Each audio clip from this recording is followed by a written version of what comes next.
Haleluya, puji Tuhan. Salam sejahtera bagi kita semua dalam kasih Tuhan kita Yesus Kristus. Saudara, kalau kita masih ada sampai hari ini, semuanya hanya karena anugerah dan kemurahan Tuhan saja. Sebab Dia Tuhan Allah yang tidak berubah dari dulu, sekarang, dan sampai selama-lamanya.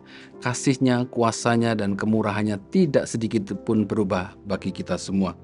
Sebab itu saudara, kita akan menerima kebenaran firman Tuhan. Mari kita siapkan hati kita untuk terima kebenaran firman Tuhan. Saya ajak kita semua bersama-sama berdoa. Tuhan Yesus, kembali kami datang mengucap syukur kepadamu oleh kemurahan-Mu, kasih setia-Mu yang tidak pernah berkesudahan kami ada sampai hari ini. Tuhan, kami berterima kasih buat firman-Mu yang mengajar kami, yang memimpin kami dan menuntun kami di dalam kehidupan ini. Dan biarlah pada pagi hari ini Kau nyatakan isi hati-Mu bagi kami semua, bagi yang mendengarkan pemberitaan firman ini, kami menerima berkat dari firman-Mu.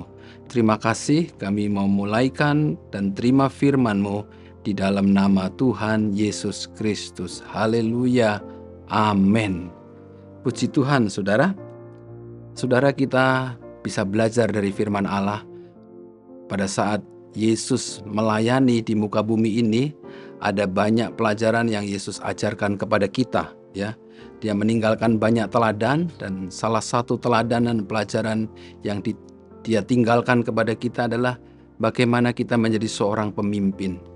Bagaimana ketika kita menerima satu otoritas, kuasa, dan apa yang harus kita kerjakan ketika Tuhan angkat menjadi seorang pemimpin. Mari saudara, untuk itu kita akan belajar dari kebenaran firman Tuhan yang terambil dari Markus pasal yang ke-10 ayat yang ke-43 sampai ayat yang ke-45. Ya, saudara, tema firman Tuhan pada hari ini adalah servant leader, ya, pemimpin yang melayani, pemimpin yang memiliki hati hamba. Markus pasal yang ke-10 ayat yang ke-43 sampai dengan 45. Tidaklah demikian di antara kamu. Barang siapa ingin menjadi besar di antara kamu, hendaklah ia menjadi pelayanmu. Dan barang siapa ingin menjadi yang terkemuka di antara kamu, hendaklah ia menjadi hamba untuk semuanya. Karena Anak Manusia juga datang bukan untuk dilayani, melainkan untuk melayani dan memberikan nyawanya menjadi tebusan bagi banyak orang. Saudara, ayat ini merupakan respon jawaban dari Yesus atas pertanyaan dari murid-murid Tuhan ketika mereka ini menginginkan satu tempat yang terhormat, ya, satu posisi yang terhormat, yaitu di sebelah kanan dan sebelah kiri Yesus ketika nanti suatu saat Yesus datang dalam kemuliaannya.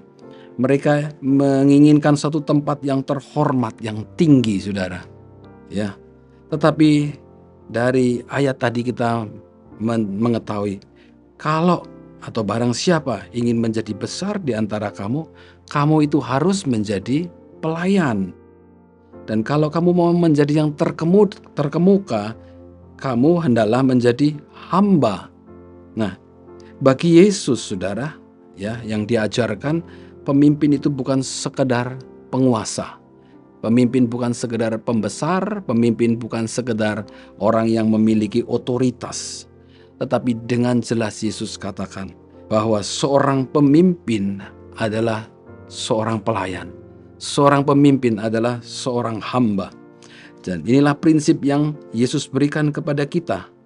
Ketika saudara dan saya dipercaya menerima otoritas menjadi pemimpin, dan firman Allah mengingatkan kepada kita hakikat dari seorang pemimpin itu adalah melayani, memberikan sesuatu bagi orang-orang yang dilayaninya.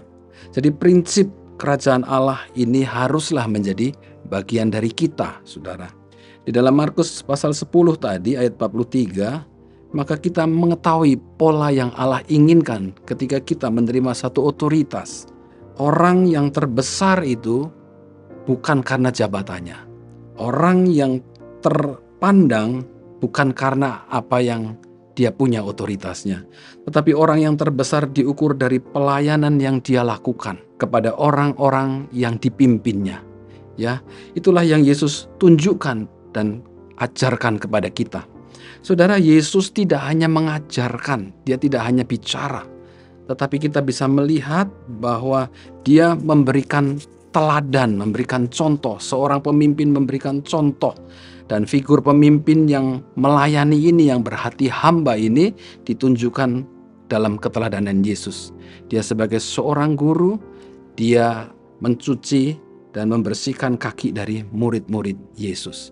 Ya, suatu teladan yang dia tunjukkan bahwa ketika dia menjadi seorang pemimpin, maka diperlukan hati yang mau melayani, menjadi seorang hamba. Nah, saudara, dasar dari melayani adalah kerendahan hati. Karena di dalam kerendahan hati itulah akan muncul pengorbanan. Mempunyai arti yang penting ketika kita melayani, ada pengorbanan. Saudara, tanpa kerendahan hati, maka setinggi apapun jabatan yang disandang, sehebat apapun pelayanan yang dikerjakan seseorang, kita melihat bahwa Tuhan tidak berkenan. Ketika Allah mempercayakan kepada Lucifer untuk menjadi pemimpin puji-pujian di surga, tetapi ketika dia kehilangan kerendahan hatinya, maka Allah tolak, Allah buang, dan Allah singkirkan. Oleh sebab itu saudara, mari kita melihat kepada diri kita, bagaimana dengan kita sekarang. Apakah kita sebagai pemimpin di dalam rumah tangga, pemimpin di kantor, pemimpin di tempat kita bekerja, pemimpin di tempat pelayanan, apakah kita mempunyai hati yang melayani? Apakah kita sudah mengambil keteladanan kepemimpinan Yesus, memimpin dengan kerendahan hati, memimpin dengan melayani, saudara? Kita melihat Yesus sendiri teladankan. Dia mengambil rupa seorang hamba. Dari Allah yang maha besar, mengambil rupa seorang hamba. Dan dia taat, bahkan taat sampai mati. Oleh sebab itu saudara, kalau kita dapat memahami prinsip itu, maka Tuhan itu akan angkat kita lebih tinggi, dan lebih tinggi lagi. Tetapi ingat, ketika kita menjadi pemimpin, Tuhan angkat. Prinsip yang dituntut dari Tuhan adalah kita mau tetap rendah hati dan mau melayani, saudara. Ya, biarlah ketika Tuhan percayakan kita sesuatu di dalam kehidupan kita, kita memegang prinsip Tuhan ini, menjadi seorang hamba. Ya, barang siapa ingin menjadi besar di antara kamu, hendaklah ia menjadi pelayanmu. Dan barang siapa ingin menjadi terkemuka di antara kamu, hendaklah ia menjadi hamba untuk semuanya. Karena Anak Manusia, Yesus datang bukan untuk dilayani, melainkan untuk melayani. Bahkan dia datang untuk memberikan nyawanya menjadi tebusan bagi banyak orang. Puji Tuhan, saudara. Oleh sebab itu, saudara dan saya, Tuhan berikan otoritas, Tuhan berikan kesempatan kita menjadi pemimpin. Tetaplah menjadi seorang pelayan, menjadi seorang hamba yang melayani dengan jabatan, dengan posisi yang Tuhan percayakan kepada kita.